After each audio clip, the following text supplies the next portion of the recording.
मैं अगर कोई व्यक्ति सदुपयोग कर लेता है तो समझदार ज्ञानी कहलाता है। हर चीज में समय की आवश्यकता होती है।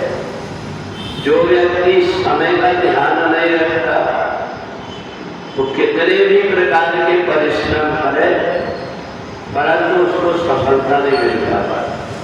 और इसलिए समय की महत्वता है।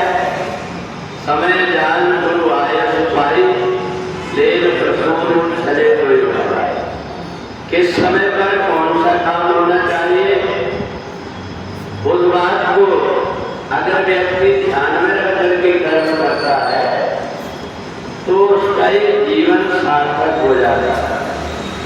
विश्वामित्र समय शुभ जानी, जिस समय पर भगवान राम के लिए उचित समय देखा विश्वामित्र ने तुरंत आज्ञा दे दिया।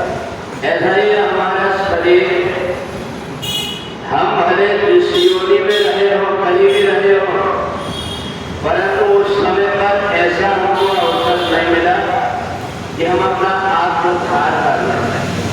ये मनुष्य शरीर ही ऐसा है जिसमें आकर के हम अपना आत्मोद्धार कर सकते हैं।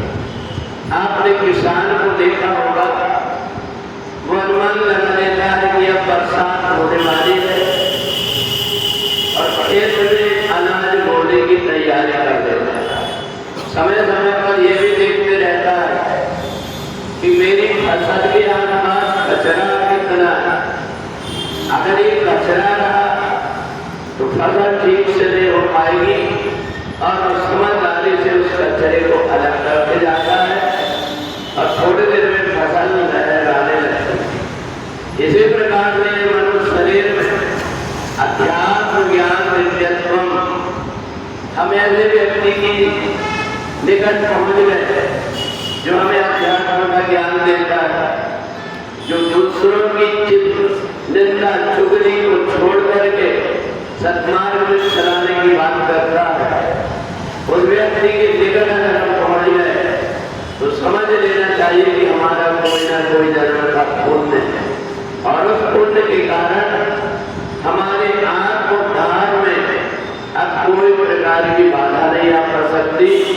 और इसलिए ये जो शरीर हमें 14 लाख योनियों के बाद मिलता है, यदि हमने इनका समय पर सदुपयोग कर लिया, अध्यात्म ज्ञान से अपने आप को सराबोर कर लिया, हमको ये समझ में आ गया तत्व ज्ञान के द्वारा कि संसार में कितना भी धन संपत्ति जोड़ दो, एक न एक दिन खाली हाथ जाना पड़ेगा।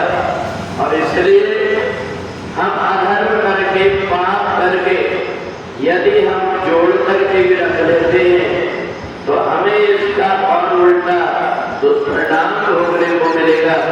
ऐसा मान करके जो व्यक्ति इस मनुष्य शरीर का सदुपयोग कर लेता है वह व्यक्ति ज्ञानी कहलाता है।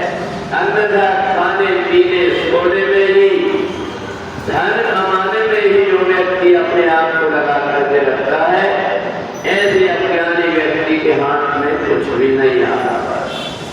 पूरे वृंदावन